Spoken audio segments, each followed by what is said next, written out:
Alright, ladies and gentlemen, welcome back to the channel, guys. Today we have a Chicago Bulls video for you. If you enjoy this video, you like NBA content, you like Chicago Bulls content, be sure to hit that like button, hit that sub button. Let's aim for 100 likes. It really helps out the algorithm, pushes it out to more people. So if you're watching this video, it would mean a lot to me if you could hit that like button. If we could hit 100 likes on today's video, that would be truly amazing. I wanted to talk about the Chicago Bulls a little bit because, there's some weaknesses on this team, and I think it's particularly defense and then obviously front court depth. On the defensive note, it's nice because you have Patrick Williams, you have Nikola Vucevic from last year. Defensively, both of those two guys I don't have too much concern around. Maybe Nikola Vucevic a little bit less than Patrick Williams. I view Patrick Williams as a pretty versatile defender. He had some crazy matchups in his rookie year that some people were really questioning at first, questioning why is Billy Donovan starting Patrick Williams. He's not shooting the ball. He's not offensively doing much. The reason is to set him up for success, to set him up for the future. You saw him guard Jason Tatum. You saw him guard Giannis. You saw him guard LeBron James. It's a lot of responsibility for a rookie, and so next year I think Patrick Williams defensively is going to just significantly improve. Obviously, I think his offense will as well, but we're talking about defense here, and the reason I'm concerned about the defense is just its lack of front court depth. And then you have guys like Zach Levine, and you have guys like Demar Derozan. I think a lot of Bulls fans looked at the Demar Derozan signing, the sign and trade, as only a positive, and for the most part, I think it really is going to be great. I mean, he is a very underrated passer, very underrated playmaker. This is something DeMar DeRozan in the early half of his career, he was not a passer. That wasn't one of his skill sets.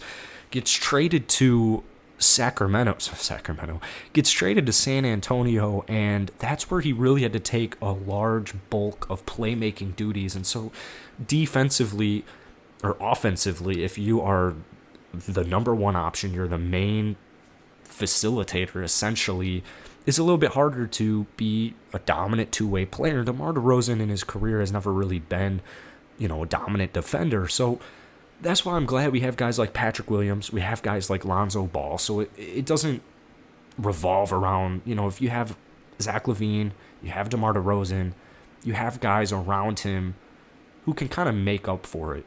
Zach Levine, I just think he needs to improve a little bit as a defender, and I think he will, because you got to remember the last 2 years, Zach Levine's guarding the opposing player's best guard. And he's still dropping 25 plus every single night. That is a lot to ask for in an 82-game season for consecutive years. So Zach Levine, DeMar DeRozan, I'm not too worried about the defense, but I do think if you target a couple of free agents who mainly play great defense, I think that really couldn't hurt you. When thinking about the front court depth, you lost Lauri Markkanen, you lost Thaddeus Young, you lost Al-Farouq Aminu. There's some players that they could target, guys like Willie Cauley-Stein, Mike Muscala.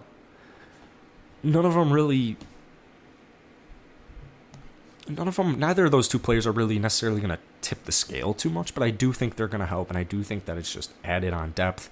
Even a guy like Daniel House Jr., I cover a lot of the Houston Rockets. Daniel House Jr. is probably going to get traded by the Rockets this season. He's coming off a very, very bad season, and the Rockets are in rebuild mode. So if you either offer up a young piece or some kind of future asset, I think the Rockets would be willing to jump on that. And I think now is the best time to trade for Daniel House Jr. because, like I said, last season, just statistically, it was very bad for him. And he was coming off a very impressive bubble performance where obviously, that got cut short.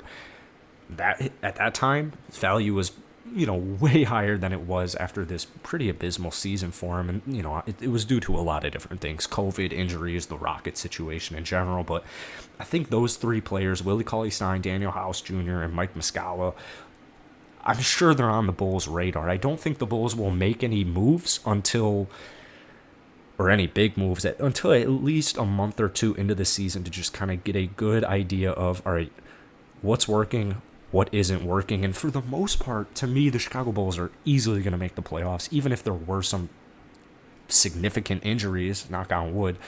I still think they would find a way to make the playoffs because their depth this season, especially on that bench, it's way better.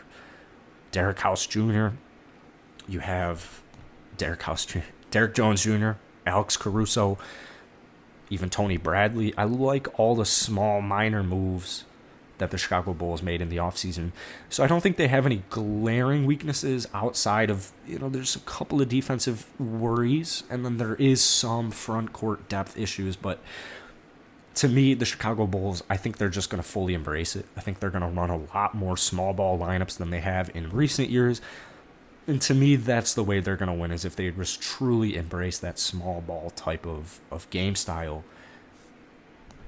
A lot of the Chicago Bulls guards are over 6'5", so it's not like you're losing all that much height. It's not like you're the Houston Rockets from a couple seasons ago, even last season, running P.J. Tucker as your center.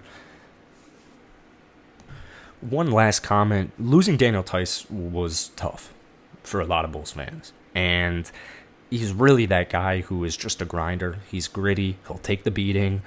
A good, experienced player to have in your starting lineup, in your bench, whatever it is going to be.